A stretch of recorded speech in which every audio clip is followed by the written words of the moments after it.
What do you mean it's illegitimate? How could you not see a greater responsibility to the country? And when you talk about delegitimizing institutions on a regular basis, as bad, if you think January 6th is bad, that you think Donald Trump delegitimized the voting process, then you got to feel the same way when you talked about Hillary Clinton coming out not accepting and Stacey Abrams not accepting institutions like the result of an election. And the same thing here.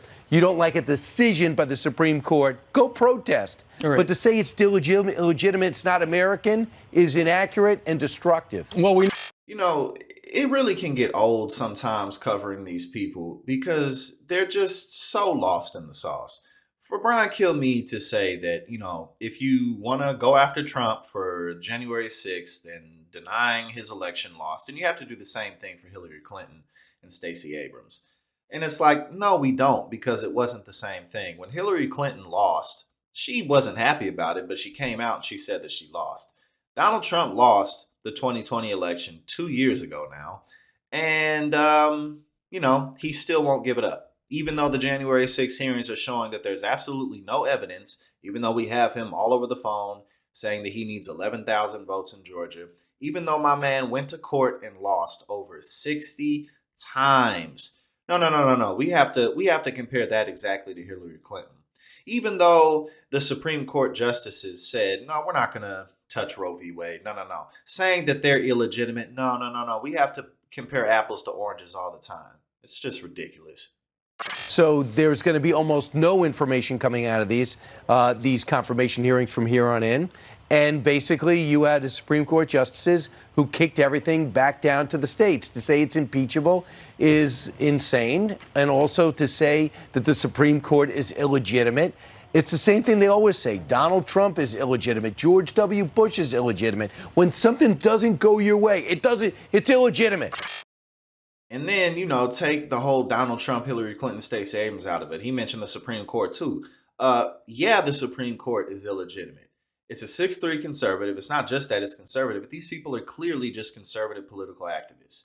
You know, they're saying there's no precedent for a woman to have a right to an abortion within the Constitution.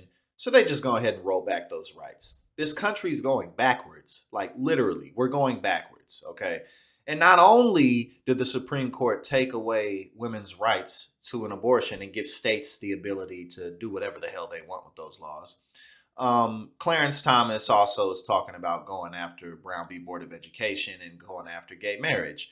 So yeah, of course we're going to say that the Supreme Court is illegitimate because they're just far right-wing activists who are doing what they want, plain and simple.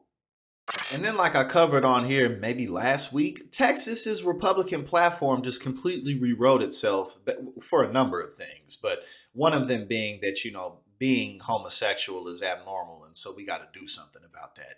But other than that, one of the key revisions that they made was that Joe Biden's presidency is illegitimate. Okay, so it's like literally the big lie. Republicans all across the nation are going off of this idea that Joe Biden's presidency is illegitimate.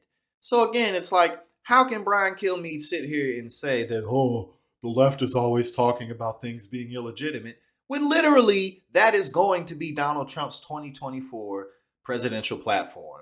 It's going to be a little bit of this, a little bit of that, and a whole lot of I won the 2020 election. So let's just cut the nonsense, please.